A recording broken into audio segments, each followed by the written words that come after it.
All right, welcome back. Once more onto the bridge, my friends.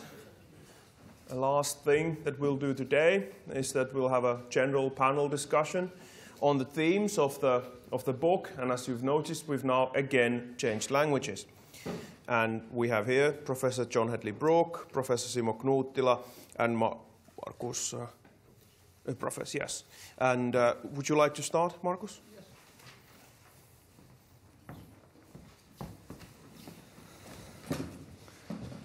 Yes, dear colleagues.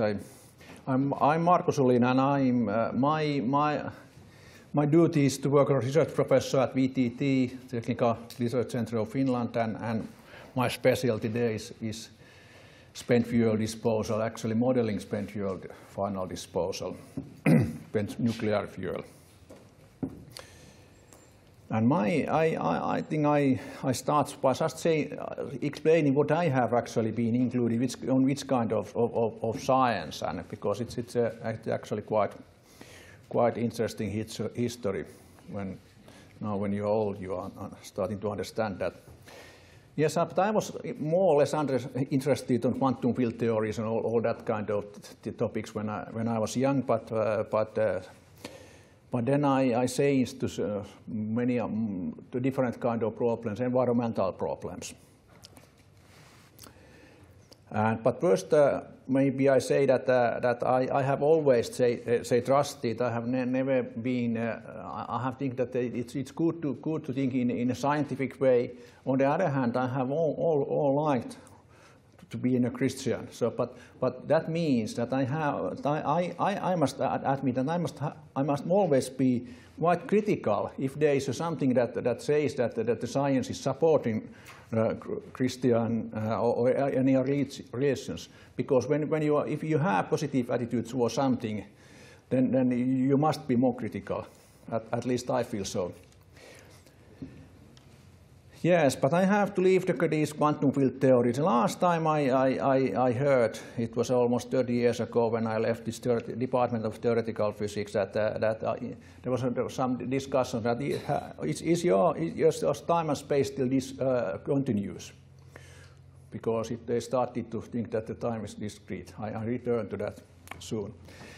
But then I started to work with this kind of environmental sciences, and the environmental sciences, they are not at all easy for physicists, because we are used to say kind of simple systems, simple linear systems, and that was when I first met this, that they are totally non-linear systems, and they are very complicated and very hard to understand, and some people were even claiming that they are too difficult, that they should leave, that there is no need to look and create models there. And I have worked especially with the two types of complex systems. First is the spent fuel disposal, where you have to be, there's a need to say something that is it safe to put those nuclear waste there in a bedrock, and is it safe even after 100,000 years? I have been asked about that in Finnish TV. That do I trust that the system will work this 100,000 years? I said, of course I'm not, but it's we are looking at we are thinking that it's possible as far as nobody is showing that it will not. So the attitude is kind of that. But of course there's some bigger challenges. There's actually spent fuel or nuclear technology. It's a solution for a much bigger problem. It's the climate change. I have been happy to be included on this. I have been able to follow all this kind of how people are looking on climate change, and how this say the aerosol systems, small particles affect on our atmosphere. But it's pretty complex systems. I have been in meetings when they are speaking that meaning that when they do that, they mean that the whole Earth, just looking on what's happening on the whole our global system. And there is actually, in addition of this kind of studying complex systems and non-linear systems, it's what is called, say, multi-scale modeling. So that we are actually trying to do that kind of topic, that we are starting from some molecular level things and then go upwards and to chemistry and still upwards and finally actually in most of this kind of engineering systems you are finally hitting there's some human who is making decision and of course it is possible that we can, even if you create a good systems, that they may be just one single human who can destroy everything. For example, say in this spent fuel disposal, of course, if they are not doing the system according to the plans, it's totally possible that. So it's a system where we are looking on from molecules to up to how people are behaving. But then I can maybe return to this kind, because I have been always interested also on this kind of, say, both on philosophical discussions and this kind of basic physics. And I have my memories when I was young that actually it was forbidden to discuss about any kind of philosophical things in physics. There was a famous Professor Laurikainen who was trying to that, and some people I was attending her courses on that time, but of course those really professional physicists claim that don't do that it's useless.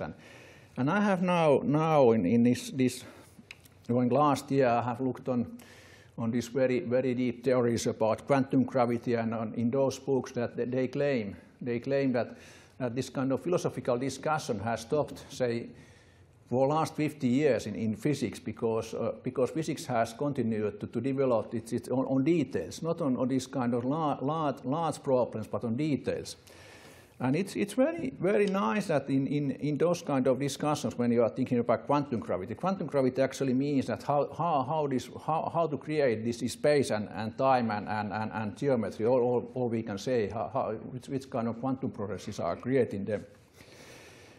And of course there's a need to so those people, they are returning to this original discussion, for example, that the Newton had. Well, Newton was creating his theories, and there was critics against him, and even more backwards on this kind of all kinds of philosophical thinking also, that how people have been thinking about this. And on those theories, it's really that the time and space are discrete, and actually it means that even that the time has at all the usual meaning that we have. Actually, they claim that there's no time at all. But I think that one of the reasons why all this, that what has happened in physics, that it has not been affected so much on any kind of philosophical or theological discussions, has been that because it has been somehow forbidden, the physical society has closed. We have closed ourselves and outside of all other discussions that are going on. I hope that, for example, this kind of quantum gravity, they claim that if there will be quantum gravity, it's not a theory of everything. There's still much more to do, but they claim that it maybe have similar. It's so important. It's as important as the quantum mechanics itself or general relativity itself. So, but it's not. There is no such theory yet. It may take still 50 years, but hopefully it at least open this kind of philosophical discussions and discussions with theologians also. Thanks, that's all I have to say.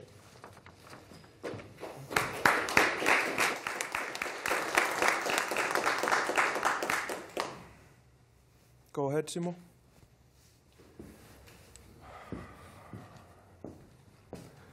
Okay, something about this discussion between theology and science. It has been in some in the 60s and 70s, there have been some people, some visible persons from church or also from science who have argued that there should be more discussion between science and theology. And in the philosophy of religion point of view, I wondered sometimes that what is the point of that discussion really? Because theology is discussing, or theology and philosophy, they are discussing questions related with kind of existential themes of being a human and from the inside and so on. And science doesn't discuss that kind of questions at all, or hardly at all. And science declares, at least in the universities and science academies, saying that they are neutral. They don't have value. They don't have kind of value positions in the starting, except that they value knowledge, but not otherwise. So that science is not teaching morality, and it's not teaching religious attitude, religious questions. It's not teaching you the worldview. So that nothing like this is what you learn from science. That is what Aku Vitsalas wrote a book on, what science does not tell you, what you don't learn in science. These kind of things you don't learn in science.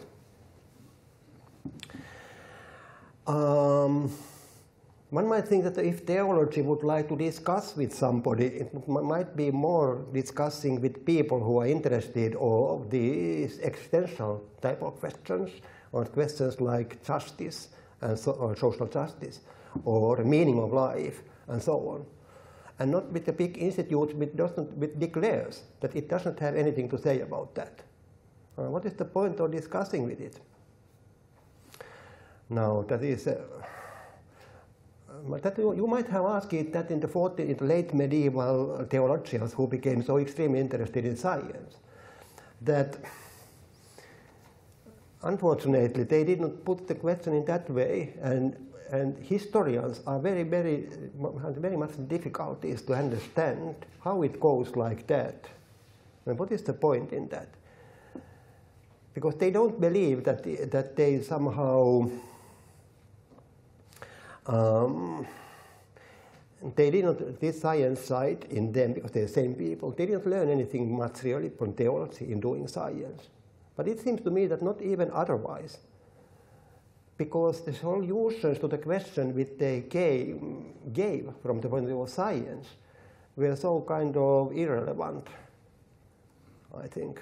So that if you are nowadays would be interested in grace, what it really is, people don't nowadays ask in that way at all, I think, most people. But if you would, that is a grace, divine grace, when it influences, is it some kind of entity? Yes. Supernatural entity, maybe, in your heart or somewhere. And then you say what it is. Quantum physics might tell you, learn it first. I think most people would not, even most theologians would not take that quite seriously. And if they take, then they are publishing things what nobody can read. So that is a problem. What is the point of the discussion? Now I think that it is not meant in that way probably. Well, some people may mean it some way in that way. I think that the Polking's-Hall and the visible persons from the physics side and so on, they seem to mean that, well, that is what they say. They say that many Christians in the churches nowadays are educated in science and did not have courses in humanities at all, or hardly at all, very little in philosophy also. And therefore, their way of speaking about things is science-based. This is their vocabulary. And now if the church is preaching them and, so to say, wanted contact with them, they are speaking in a way which is difficult to follow. But it would be more easy for them to speak about religion if you speak about it in a little bit more like in the terminology with physical that people expert in science are familiar with. That may be true, but this is a practical question. This is more like a question from church people and so on. And I think they might say, they might think, it seems to me that bishops in Finland have a kind of positive attitude to having done discussions with science, at least in the kind of documents saying that among the Lutheran Church in Finland has a value, find science valuable, and so that the members of the church who are working in science are working in a place which is okay for the church. Okay. So that may be that, that is my question or my thesis. That is a little bit similar to what Tommi Lehtonen said yesterday. He also wondered what is the point of discussions of that kind. And I might have answered him yesterday that the point might be that you are not discussing really between the doctrines, but you are discussing a little bit between the cultures.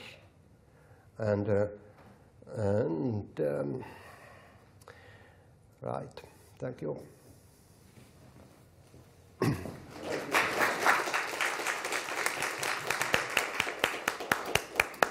Professor Brook, would you like to briefly respond?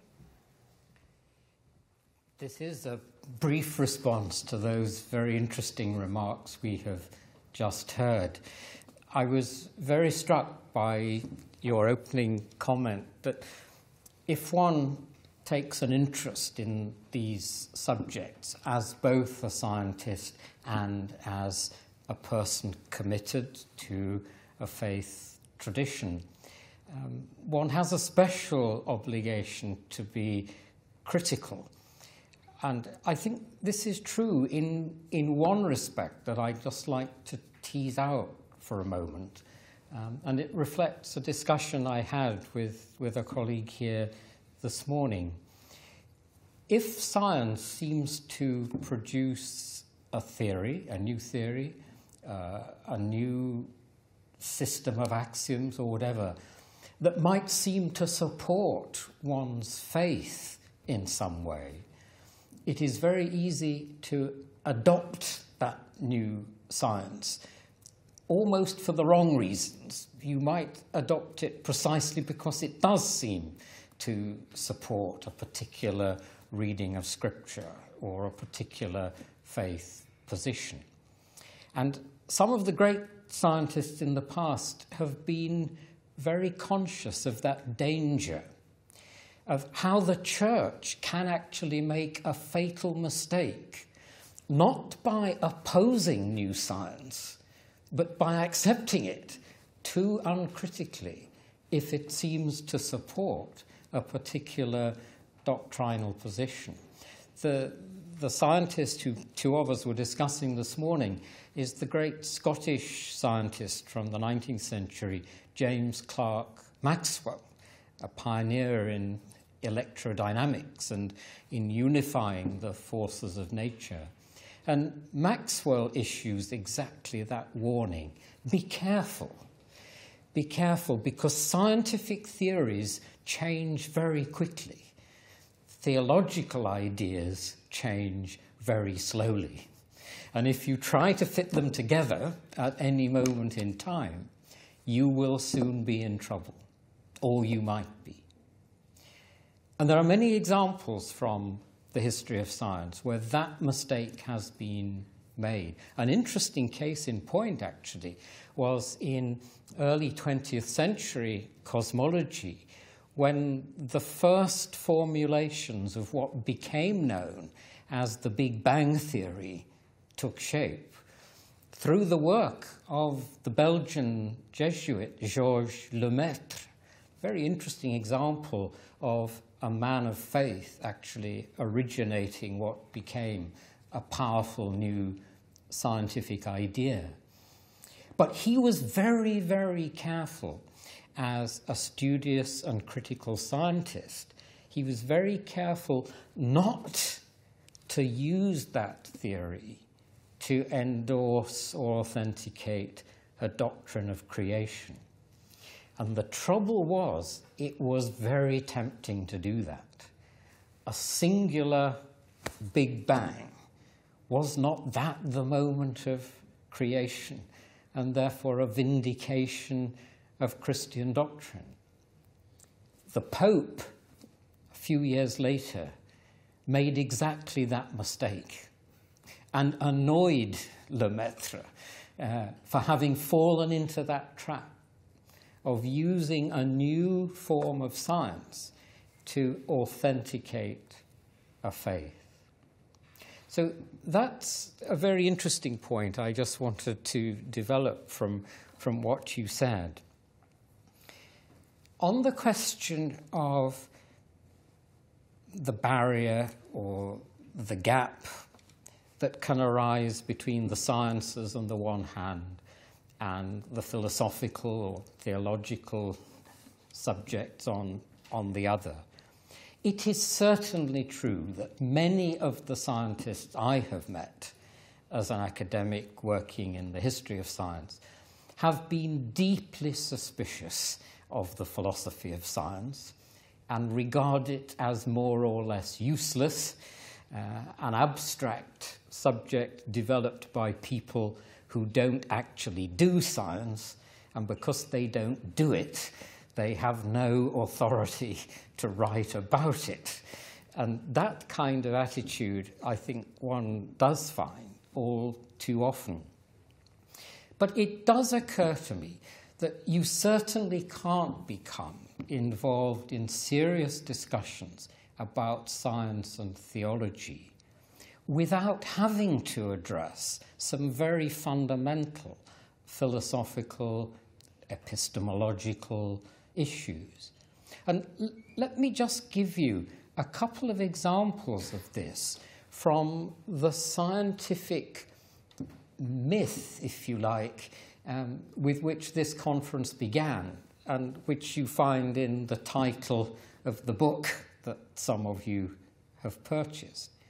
Because I just like to spend a moment on the Galileo affair and ask the question, what were the issues when Galileo was in confrontation, basically, with Pope Urban VIII? One thing to say is that Galileo and Urban VIII had been, I won't say colleagues, I won't even say quite friends, but there had been mutual respect between them for many years. The troubles for Galileo really started round about 1630. And then in 1632, when he published his great book on the two chief world systems, that book led to his trial. There are two critical philosophical issues that one has to understand. Otherwise, what happened historically makes very little sense. One of those philosophical issues is whether mathematical models of astronomical systems, and we might be talking about the Copernican or the Ptolemaic or the compromise system of Tycho Brahe, do those mathematical models, do they purport to describe how the universe really is? In other words, is the Earth really going round the sun? Or are those scientific hypotheses simply mathematical models and nothing more? Models which enable us to predict the position of the planets more accurately. One position, that latter we might call instrumentalism. A scientific theory simply gives us the instruments, the means to calculate, the means to predict. But it doesn't necessarily commit you to the view that the Earth is really going round the sun. Now, to understand Galileo's predicament, you have to realize that he wanted to move away from the Ptolemaic system in which the mathematics were simply a model. Galileo believed the Earth really goes round the sun. Now, you can't shift from one position to the other without having a serious philosophical debate, either with yourself or your contemporaries, about whether that is a legitimate move. And I think historians of science would say one of the achievements of Copernicus, then Kepler, then Galileo, was that the nature of astronomy as a discipline was changed from a discipline in which one simply did mathematics to one in which one was describing physical realities. But that is a critical philosophical distinction. And it's one that still has significance today when we're talking about quantum effects, quantum mechanics. Are we just talking about very convenient mathematical techniques, or are we describing events which are, in a sense, real and perhaps even, if only we knew enough, picturable? So that's one philosophical issue that was involved in the Galileo affair. And Galileo was in trouble because he was so clearly committed to the physical reality of the Copernican system. But the second philosophical problem I just wanted to indicate is, I think, a particularly interesting one, because Pope Urban VIII was not a bad philosopher himself, and he actually had a very interesting epistemological argument, which goes something like this. If God is all-powerful, then God could have devised any number of different mechanisms to produce the phenomena that we experience in nature. Galileo devotes a lot of space to talking about the tides as physical phenomena, which he believes arise from the fact that the Earth has 2 or 3 motions combined. Its rotation on its axis, its revolution round the sun, and of course the position in the orientation of the axis changing slightly, but mainly the first 2. Galileo thinks the tides are caused by that combination of the Earth's motions. As a matter of fact, it's not a good argument. Those of you who know any physics will immediately recognize that it doesn't work as an argument. But that was Galileo's favorite thesis, that the Earth moves and you can show that it moves because of the phenomenon of the tides. Urban VIII says, no, you cannot have that degree of confidence in your explanatory hypothesis because God could have produced the tides in some other way, through some other mechanism. How can you know that you actually have the correct explanation for the motion of the tides? Galileo was asked to make sure that in his book he included the Pope's argument so that everybody could see that the case was not closed. Galileo's tragedy was that he did include it, but on the last page of his book, and he put the argument into the mouth of the simpleton in the dialogue. So the Pope's argument was put into the mouth of Simplicio. And when some of Galileo's opponents, among whom were the leading Jesuit astronomers, when they alerted Urban VIII to what had happened, as you can imagine, he was not well pleased, or as we might say in England, he was hopping mad.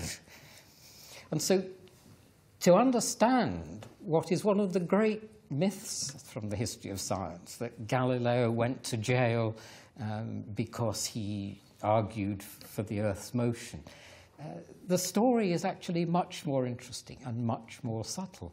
But my point is that there were 2 big philosophical issues there.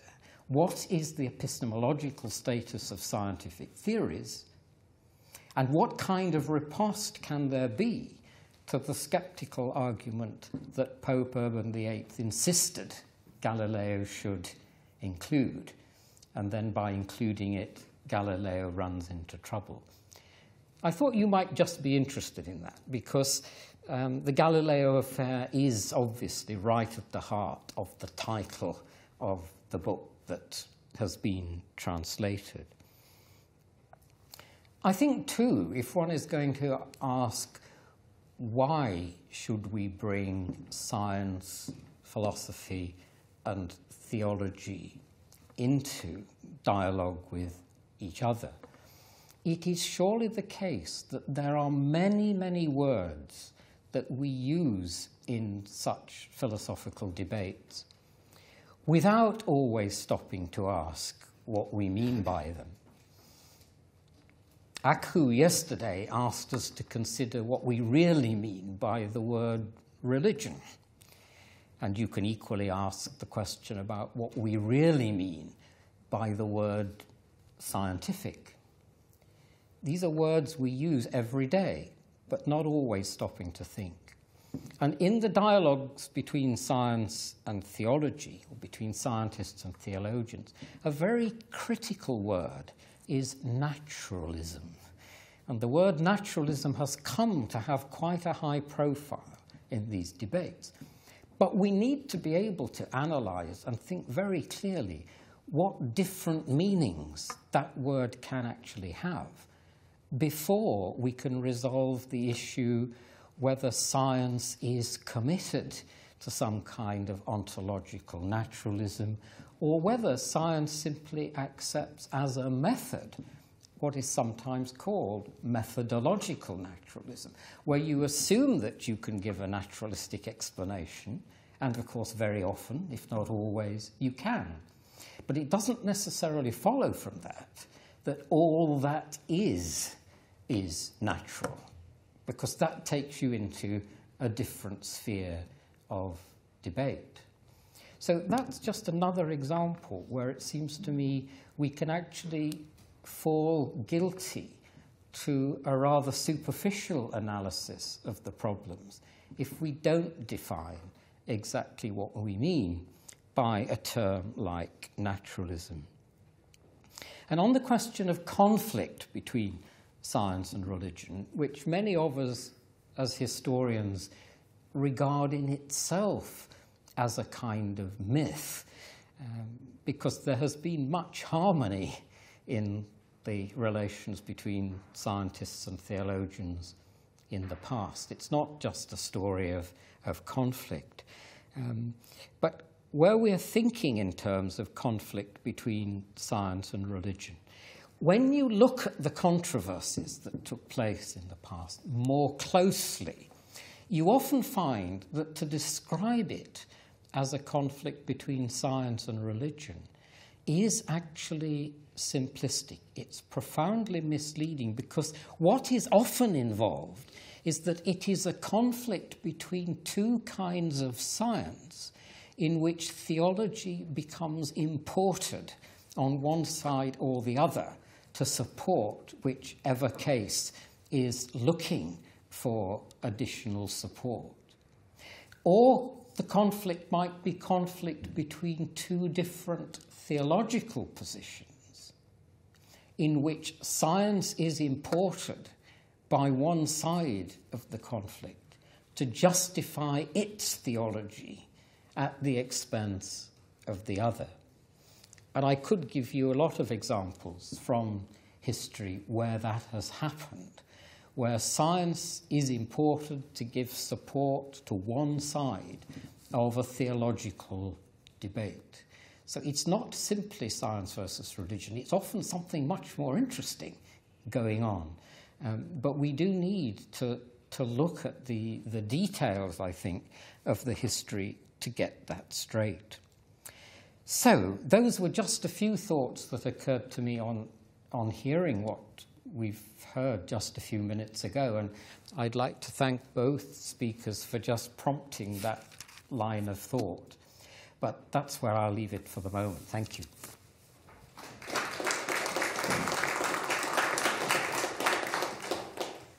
Do you have some comments or responses or ideas to what Professor Brook just said? Or do you have any other questions you would like to ask from each other?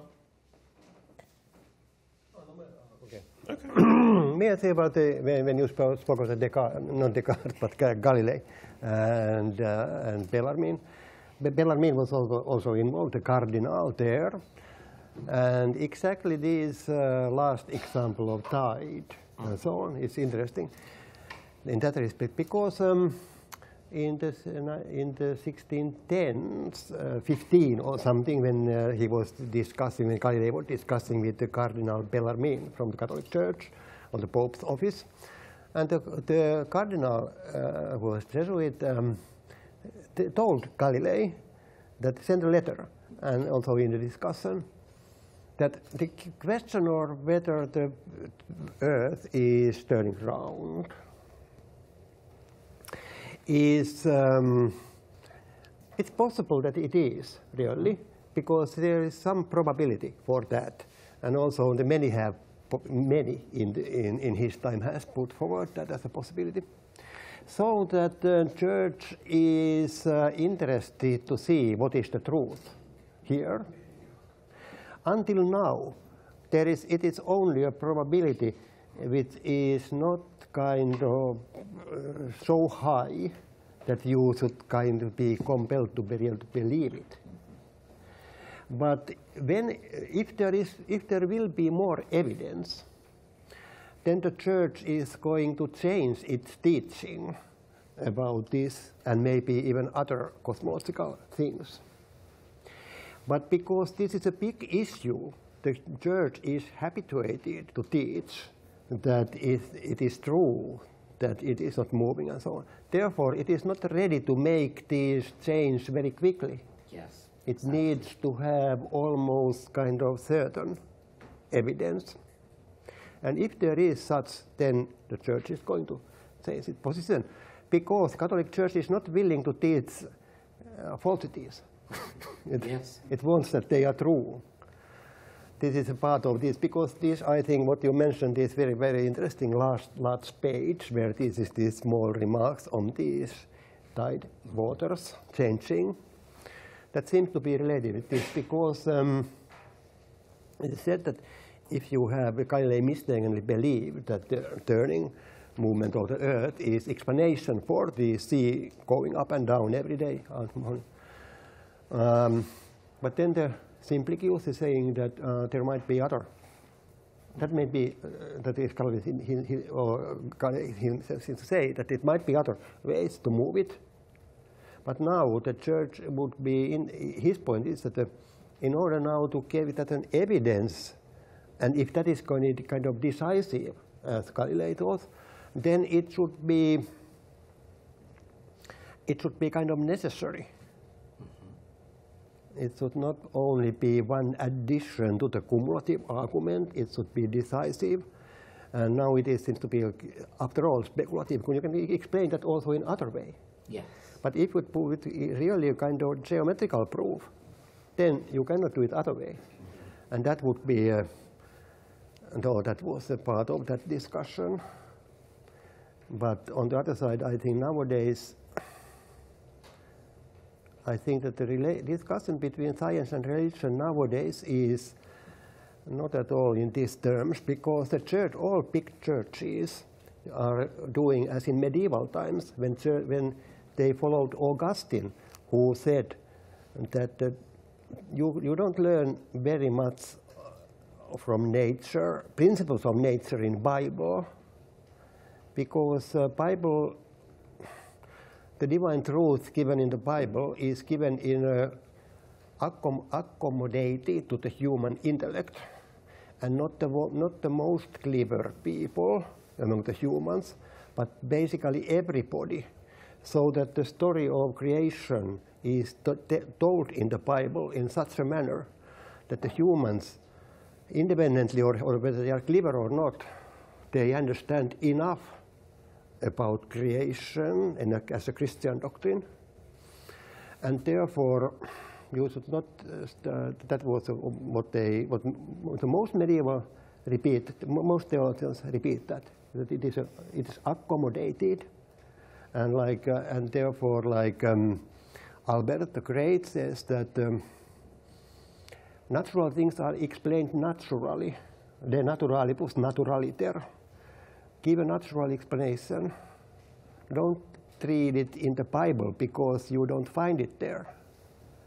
That was his idea. Yeah. I'm very glad you mentioned that principle of accommodation, because it's a principle to which Galileo himself appeals. Yeah, exactly. And he says you should not use Scripture to attack an astronomical theory, because you shouldn't expect to find astronomy, certainly advanced astronomy, in the pages of Scripture.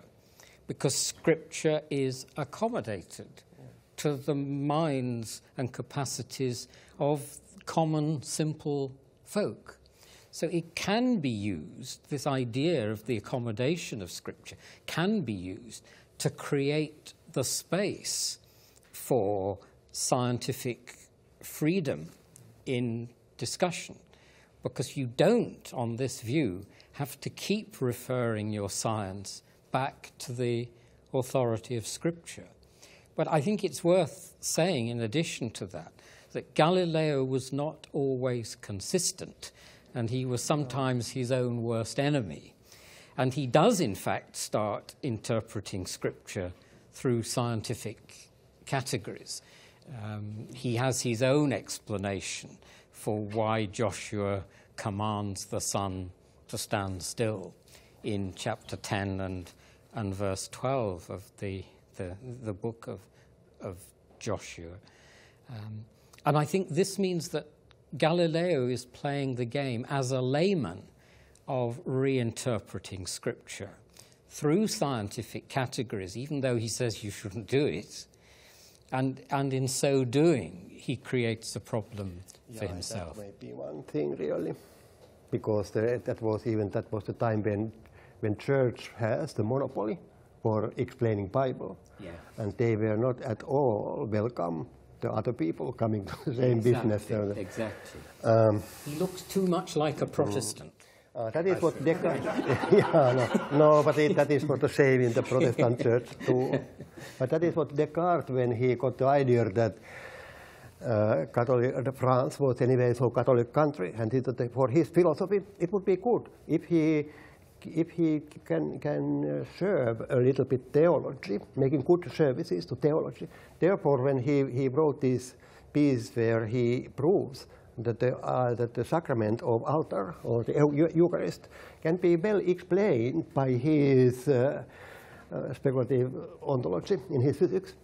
And he thought that is a great, really. Now you can a kind of scientific explanation for how the bread and qualities are related in elevated bread. But in order to get, he was clever enough to send that first to the Catholic faculty in Sorbonne to get the kind of, that they will check it first. Well, they did ban it, didn't they, eventually? His theory was, I think, later. Banned later. Yeah, later. Yeah. That is also Arnold, who was his theological advisor and admirer also. He never find that a good idea of Descartes to do these theological pieces. Questions or comments to each other? I can maybe ask that. How do you feel? Is there something that the science, something that the new science can create that will cause conflict with the theology? So is there?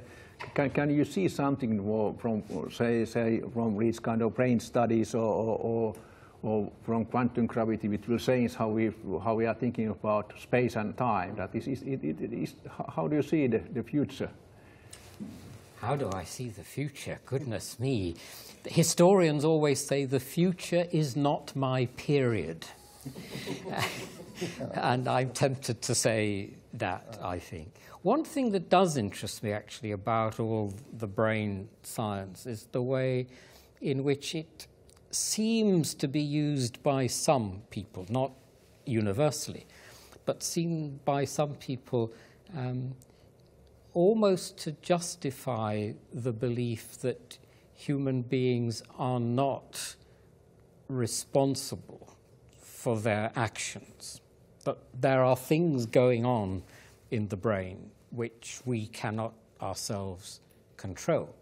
And this generates what I think is a very puzzling and very difficult problem in the context of the law. There was a case in Italy just a few months back where, in effect, the criminal in the dock said, I am not responsible for what I did. It was my brain that made me do it. And if you think about that use of language, it captures something very worrying. If we are not responsible for what we do, because it's our brains that make us do it. What are we really saying about the relationship between mind and brain and human responsibility? So as I look to the future, that is one big problem emerging from the neuroscience, I think. I think the Stoics might say that we are not really punishing you, we are punishing your brain. That's right. Oh, thank you for that. That's a very good reply. Yeah. So if I might take a liberty here to also answer that question, because as it happens, these issues having to do with anthropology and understanding what human beings are and how they're related to their brain and so on, are also my own field. So I've been working on this field for quite some time now. Of course, prediction is always difficult and one shouldn't make predictions, but at least as these issues are discussed now, it seems to me, in various areas, also in philosophy, theology, cognitive sciences, neurosciences, there's a big bunch of problems here that we're now starting to see. And of course, these problems themselves are nothing new. So we've always had these basic philosophical problems of, let us say, how to relate the way that we ordinarily understand our minds and the kinds of things that go on in our minds to what goes on in our bodies, and how those bodies are related to the environment as a whole. And of course, in that sense, these problems have always been with us. But now, because the sciences are making so much progress in these fields, the questions come up in different ways, in new ways. And one being, of course, this issue of responsibility. And for many, especially philosophers, they are now not only focusing on the theories themselves, but on the concept of responsibility. Because let's put it this way, we ordinarily seem to think that in order for us to be responsible, we have to have some sort of a choice. So we have to be somehow in control. But what does it mean to be in control of our actions? If it's really the case that our actions are caused by the same kinds of physical processes that any outcomes of physical systems are produced, would that somehow remove our responsibility? Well, according to the intuitive understanding, it might, but it doesn't necessarily do that. You could have a notion of responsibility that's compatible with physical causation. And this is, again, an extremely old philosophical debate.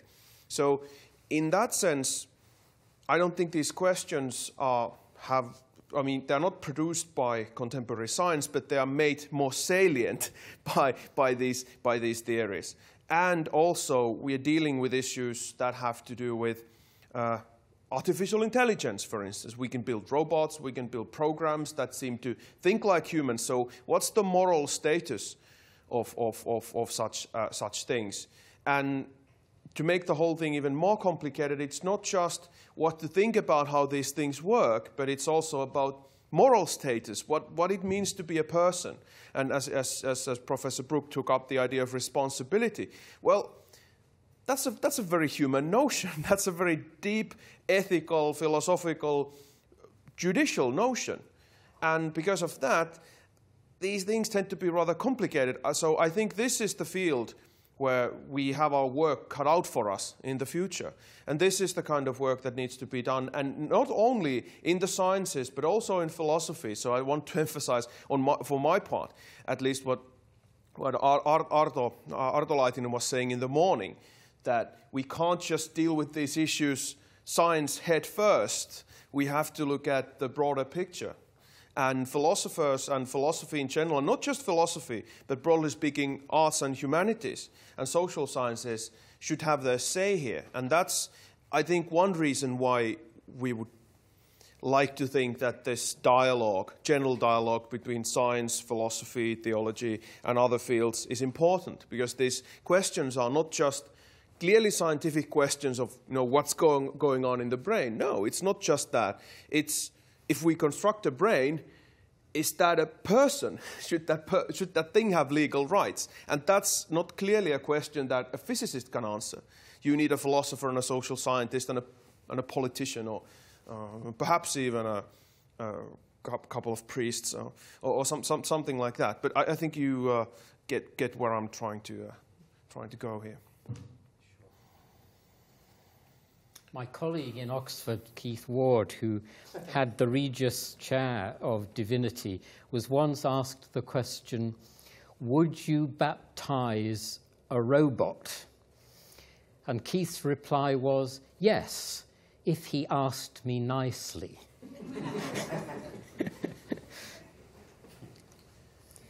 So at this point, I think if there are questions or comments from the audience to one of the panelists or all of the panelists, now is the time. So, yeah, go ahead, Robert. No, thank you. My question is about the motivations of the dialogue between science and theology. I'm particularly addressing this to Professor Brooks, since I know you know pretty much everyone in the science and theology community internationally, so you're in a very good position to answer this. So, what do you think are the central issues motivating people to get in on this kind of dialogue between science, theology, and philosophy? Is it just that people want to counter bad understandings of the relations of science and theology, like in the new atheism or scientism? Or is there some more constructive purpose also? Are there some kind of big questions that we need all of these disciplines to answer? What do you think are the usual motivations in your experience in contemporary thought? Yeah, I mean, that's a great question. And I don't think there is a single answer that would encapsulate the current state of affairs. I do think that a large part of the audience for work on the dialogue between science and religion has been scientists who have some kind of faith commitment themselves. And they are therefore particularly interested in how one might bring the theology and the science together. It doesn't necessarily mean that they have an axe to grind, although it might mean that. I think it does sometimes mean that the motivation comes from a sense of discomfort that arises when the atheists use science to critique religious positions. And that feeling that the science is being used rather superficially to construct rationalist arguments, many of which have been around for centuries. But I do think much of the motivation does come from a desire to find ways of refuting bad scholarship, bad journalism, for example, in this particular area. Let me just give you one example of the kind of thing that would motivate me, even today, to get involved in this sphere. A few years ago, Dava Sobel wrote a book called Galileo's Daughter. And in that book, she corrects quite a lot of the mythology surrounding the Galileo affair. One of our Sunday newspapers published a review of the book. And the review was very fair, and it made the point that she had shown that it was not a case of science versus religion, or religion versus science. It was politically much more convoluted and interesting. But the editor of the newspaper had placed over the top of the review, because I assume it was the editor and not the author of the review, the title of the review was Science versus Religion.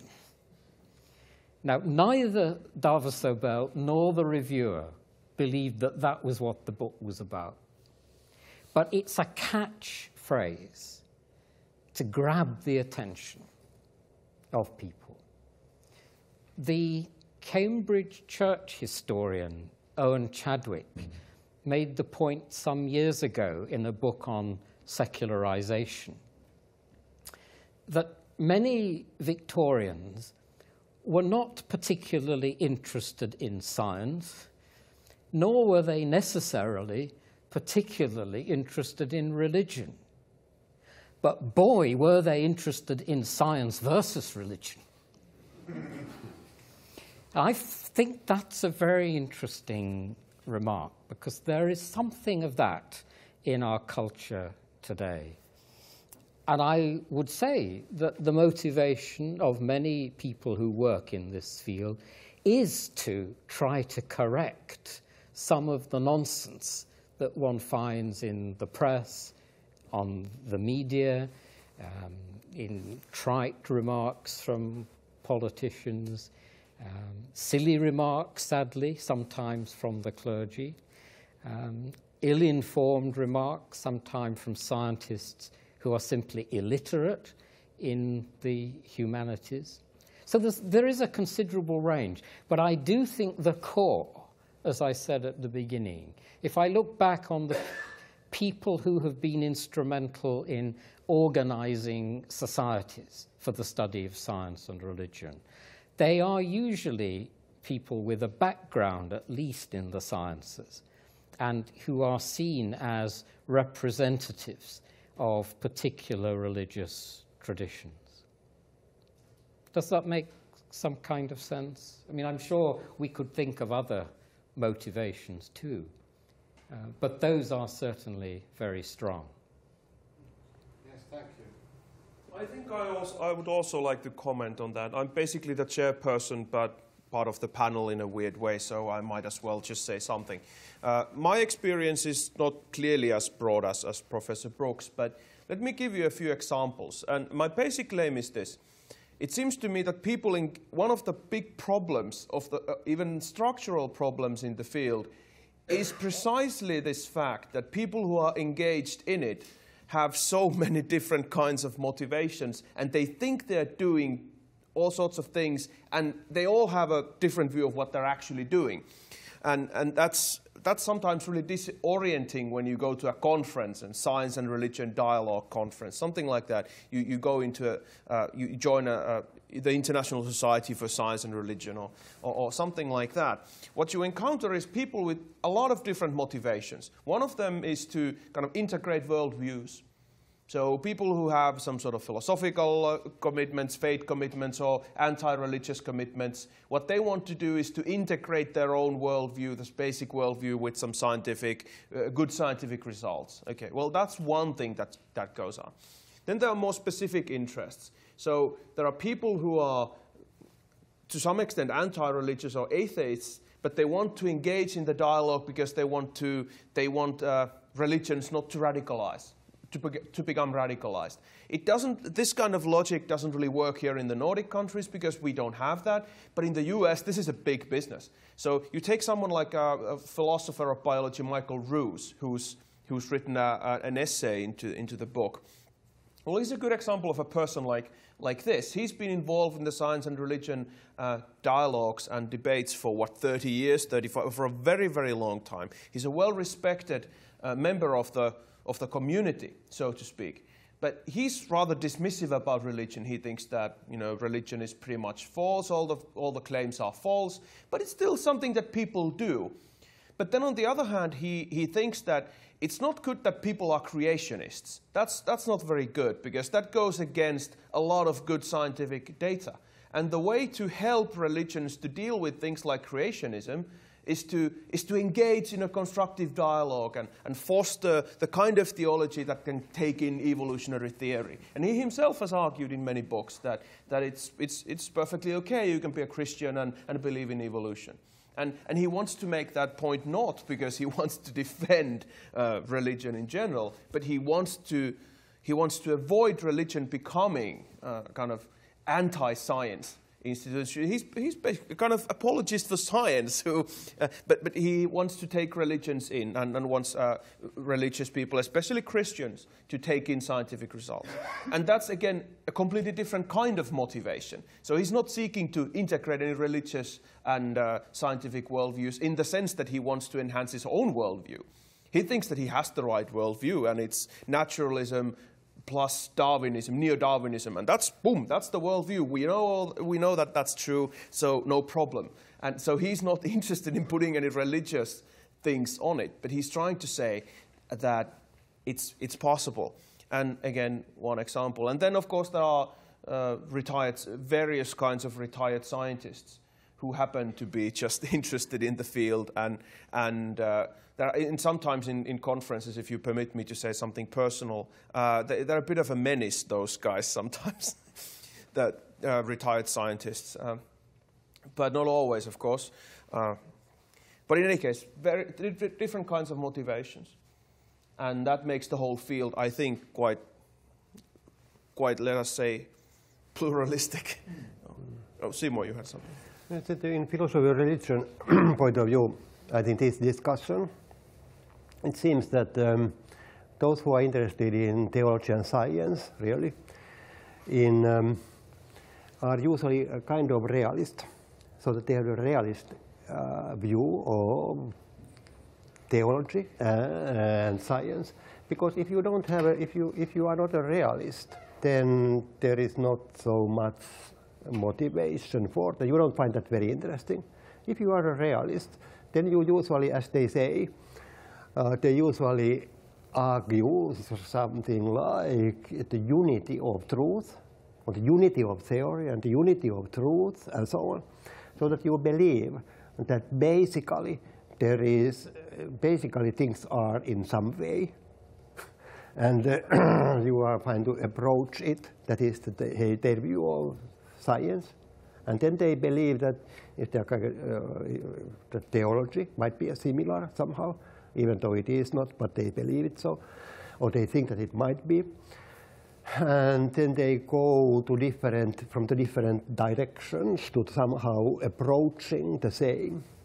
That is at least in the 70s, 80s, when there was this new, starting from Peacock and that kind of Meredith Polkinghorne, maybe, yes, so that this kind of realist common approach to the truth, unity of truth. And that was also what, like you mentioned, the K.P. Laurikainen in Finland and his seminaries. He was a professor of theoretical physics here, and he was very interested in organizing meetings between philosophers and theologians. First with philosophers, but then he lost his trust to philosophers. He wanted to more theologians. And I was many times in his meetings, and that was his idea. Why he was motivated to do that, I think, was that he was some sort of unity of truth, finding a kind of. But he was also his meetings were a little disappointed because he was never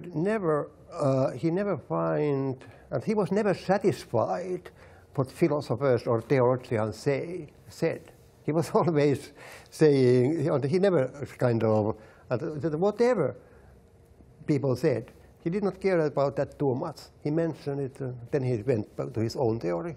But what was the reason that? Because he had, I think that, and I think this is one part of these discussions, if they are really kind of doing it from the point of view of science, and not so much the point of view of their worldview also. Because if you are a scientist, you are interested in kind of things which you can use in your publications, in the scientific journals and so on. You cannot, of course, you cannot put there kind of what the theologians are saying. They should formulate in such a manner that he might himself somehow use it.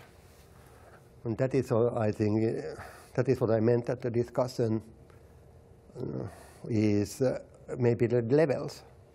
And but this unity of science people, they believe that basically you should go to that, you should go like something like kind of levels of reality and such kind of things. Yeah, but maybe Laurikainen was a special case. He had this kind of strong opinions of his own. Yes, maybe. Yeah, yes, I must admit that Laurikainen he was very strong person, and I think that book quite many, when he retired, I think it appeared that quite many were against him before. They were too much afraid there in physicists that when he started this kind of discussions. But we have started. We have there is a new start for this kind of discussions. So there's a group of people. Mainly physicists and some other theologians, we have started this discussion, but not in a softer way. So we are more or less listening each other. We are not arguing about things, but it appears that it takes quite a long time for each of us to understand others. So because and for example, I think we physicists we have not so good education actually in the history of science. I done when I was young. I was interested in that, but it's usually we don't have. So it's and it appears that many people in theologians and philosophers they have, and that's the first point where it start to be difficult. Any other questions, comments, please? Yeah, I think realism is a key word because it offers a common point between theology and natural sciences. Natural sciences are dealing with our world, our material world, and theology is dealing with God and also with this material world. And so there's a common point. And even in the case of Christian theology, it is said that this world is intelligible, which supports, of course,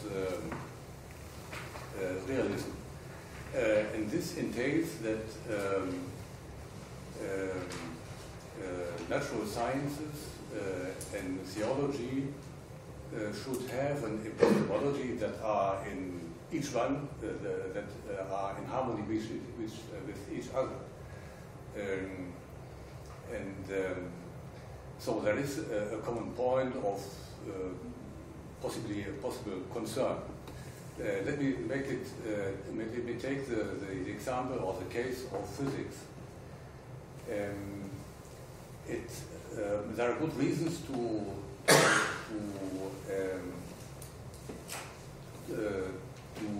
see a difference, a notable difference between the two epistemologies in theology and in physics on the other hand. So theology parts, Christian theology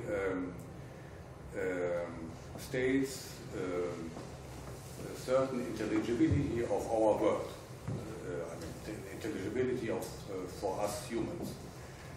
And on the other hand, there are scientists and also philosophers of scientists who stress the non-intelligibility of our world. To quote Popper, scientists are putting questions to nature, in particular experimental sciences or experimental physics in particular. And they, as the saying goes, they wait for the answer of nature in order to test their theories. But Popper says it is not the nature that gives the answer, but we are providing the answer. That indirectly gives to understand that nature is viewed or does not tell anything about itself. Another sharp example is Einstein, who, as is well known, confesses himself to be a Kantian. He's very impressed by Kant. And in one point, in one moment he says, more or less at the end of his life, my view differs from Kant's view only in as much Kant keeps certain categories as invariable, such as space or time. For me, even these categories are interchangeable if it seems convenient for it achieving the consistence of our theory. And so I think there is not a good relationship between physics as done in this epistemological framework and theology. Or put in another way, one single person cannot be at the same time a physicist a la Einstein and Christian. So my point is there's a common point between at least physics and theology, and one should. It would be very interesting to investigate where this difference comes from. Do you have any responses or comments on that?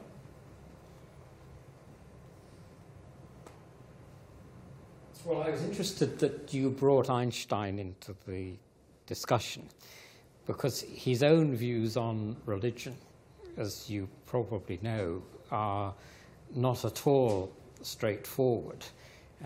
He said that if he believed in a God, it was the God of Spinoza. And Einstein is very close to being what we would call a pantheist. I don't think he was a pantheist, and he actually says himself that he is not a pantheist. But then Spinoza is not a pantheist, if by pantheism you mean the identification of nature with God. But I don't know quite how I would fit Einstein into the discussion as you presented it, because he, after all, throughout the middle part of his life, was not actually playing the game of quantum physics in the same way as his contemporary physicists, in the sense that he is very suspicious of claims for indeterminacy in nature. We were talking yesterday, actually, about whether we can find recent examples of scientific thinkers whose science might have been influenced in some way by their religious perspectives. And I think there is one sense in which Einstein's theology, if we can call it that, might have influenced his science. And it is in that reluctance to admit any kind of indeterminacy in nature. We know the famous little aphorism about God doesn't play dice. The God he believes in is certainly not the God of Christian theism. It's not a personal God at all, as one of the chapters in the book actually makes quite clear. But it is Einstein's way of saying that a physics which somehow liberates you from the need to look for determinism in nature, such a physics is suspect in his view. So it's an interesting example of the way in which a kind of theology and a metaphysics comes to influence his own views of physical reality. Just going back to your focusing in on the word realism that you did to start with. But I must say I get a little bit uncomfortable when I hear the argument that both science and theology have to operate with concepts of realism that then provide some kind of parallel or some kind of mediation between them. Because I think in lots of ways it is easier to reconcile religion with science, if that is what one is trying to do, if you adopt a non-realistic attitude towards scientific theories. So I don't quite see the necessity for subscribing to a form of realism in both theology and science as a way of bringing them together in some kind of ontological way. It wouldn't worry me all that much if I was a realist in theology and an instrumentalist in science. I don't think it would worry me all that much if I was a realist in science and an instrumentalist in theology. I mean, that's a very heretical thing to say. But I don't feel the need to be compelled into those particular philosophical categories. Let me just make the brief point that these issues having to do with anti-realism and realism are debated quite hotly both in science and theology. So philosophers of science and scientists debate about how to interpret various scientific theories, whether to interpret them realistically, as in referring to some things that actually go on in nature, or should we take them as useful tools, for instance, for calculation or prediction. And this is a big debate on the science side, but the same thing on the theology side. And we saw a glimpse of that debate yesterday. For those who were here yesterday during the panel, Lauri Järvilehto proposed certain ideas. And his ideas, he said that he was a card-carrying Wittgensteinian. What he meant by that was that he's an anti-realist about theological claims, which means that for him the issue is quite different. And that's the reason and I do agree with Father Rudolf that this is a crucial issue, because the whole dialogue, or the so-called dialogue or discussion, is done completely differently, and the motivations are completely different depending on where you put the realism and anti-realism bit. So if you're a realist about science, anti-realist about religion, or the other way around, or anti-realist about both, or realist for both, then you deal with these issues quite differently. So I think this is a hinge issue. This is a crucial issue, I think. Simo. Yeah. The other thing that was mentioned here, a little bit related to realism. So is this what you said about brain research and awareness of oneself or subjectivity. Now, in the philosophy of mind, it seems to be it is called a difficult question, is also for science and philosophy, and maybe also theology, that whether you, because as much as there has been science of cognitive science and science of consciousness and so on, until now we are in a stage where brain research people and scientists also believe that we don't have any clear idea of consciousness or the subjectivity or intentionality, which is related with this inner experience of the self. And it is something which you don't really see in brain scanning and so on. Now, on the other side, most people believe it, because it would be an interesting situation. Because I think many scientists might find it interesting to find that you could get rid of that notion which we don't get any grasp. And and they would find this kind of scientific experiments and proofs kind of very welcome, because that would make them famous, giving the proof that I don't exist. Because in the early science, in the 16th century, one of its most famous results was Descartes' proof that I'm existing, that I am because I'm thinking. Okay. Now, after 300 years, the science is now interested in finding the opposite proof, that I don't exist. And I think that if this would be kind of certain, a necessary thing to believe, that would have really, I think, changed many things. But I don't think it did not concern me at all, because it had been proved that I don't exist. So what is this new culture where you are liberated from the subjectivity? You don't live there. this is really big change if this is what the human race is going to go forward without the notion of subjectivity.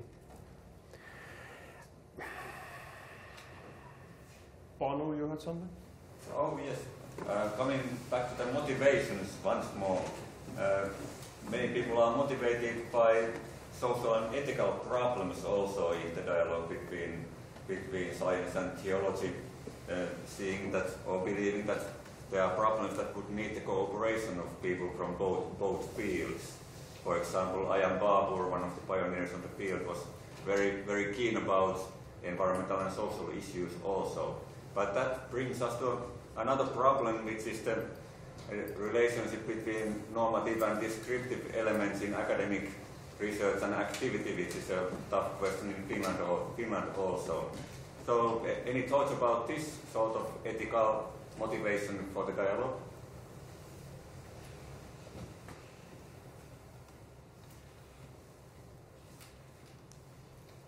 Well, I think you're absolutely right, and we are, all of us, I'm sure, deeply conscious that there are exciting developments coming out of the biotechnologies particularly, which clearly raise ethical issues of quite new kinds.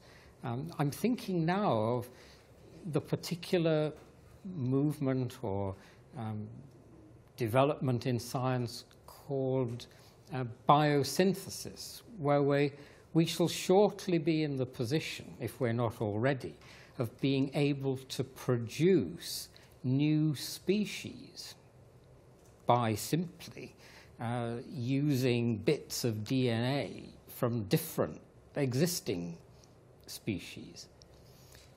Now, that, it seems to me, raises some ethical problems of enormous magnitude, because this is the closest we've yet got to being able to say that scientists do play God.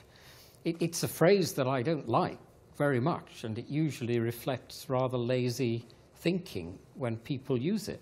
But I think when we're in the position of being able to, in inverted commas, create new forms of life, or even, as one American biologist working in the sphere puts it, in the position to reinvent nature or reinvent Genesis, which is the title of one of his books, then we are surely facing a range of ethical issues which we do need to address, because we might even succeed in producing creatures which spell the demise of the human race. We put our foot in it many times.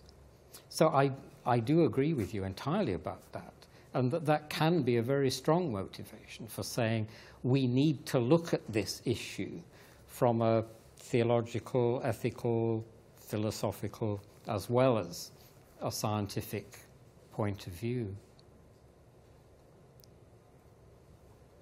Did you have something? Yes, there's something to say. But first of all, I may say that 70 years ago I started a discussion. I was a personal representative in our steering group. There were high bosses there, and I started to discuss about ethical things, and they claimed that ethics has nothing to do with this kind of business, that there's no use. Of course, that it was quite stupid attitude, but I think that one of the important role of, say, both philosophy and theology, that you are discussing about this kind of ethical things, and you are trained to do that, and you see the whole lifespan of humanity there, and instead of those people who are just thinking that how to earn the next 3 months money, and they see no reason. And of course, in my own business, this kind of nuclear waste management to nuclear business, there have been quite much ethical thinking. Actually, that's why we have very strict rules for applying any kind of radiation. Somehow it's safer than anything else actually.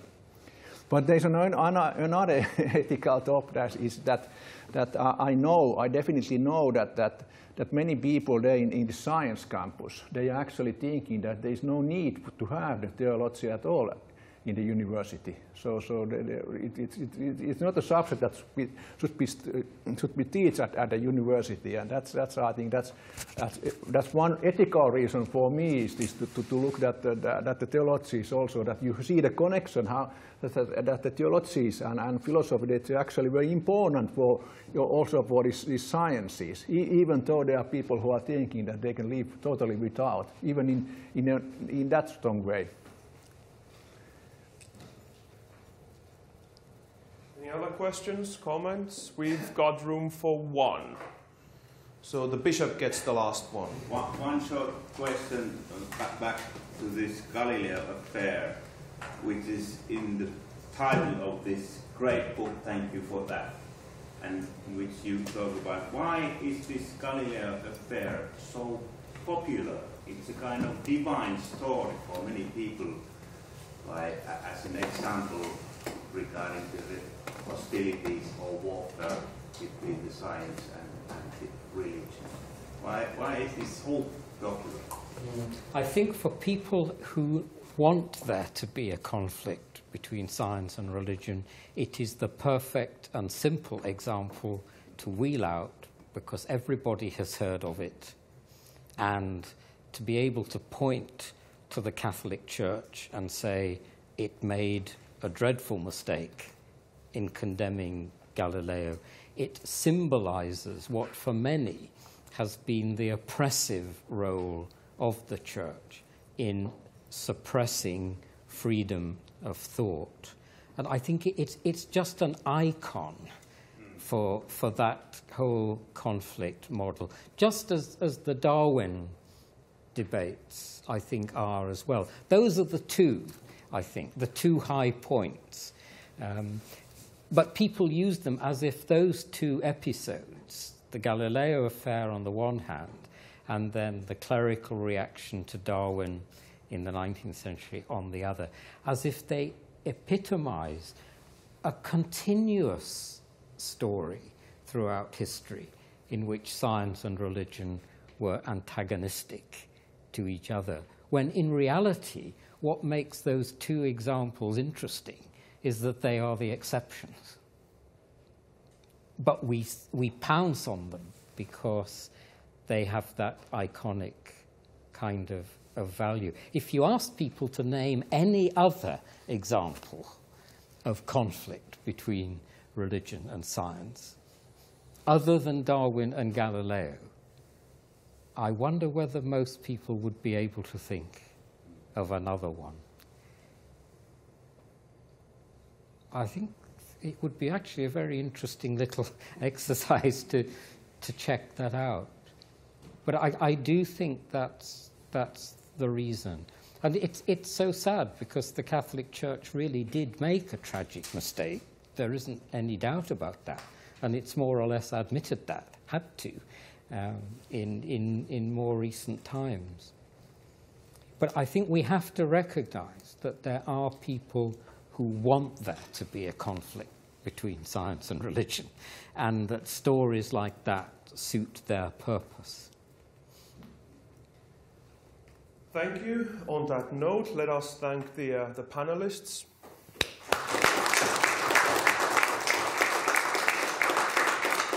That concludes our panel, and it concludes our seminar. So permit me to say a few words in Finnish.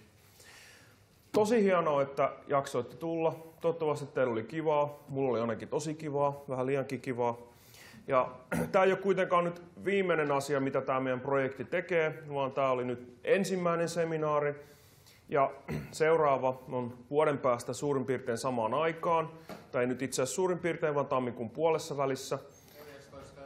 14. ja 15. tammikuuta. Tietoa tietysti tulee lisää meidän nettisivulla. Nettisivu jatkaa toimintaa ja me jatkamme toimintaa, ja sitten myöskin, ei ensi, mutta seuraavana vuonna, tai ensi vuonna myös niin tulossa sitten 3. kirja ja taas 3. seminaaria. lisää tietoa tästä. Kiitoksia osallistumisesta ja hyvää viikonloppua kaikille.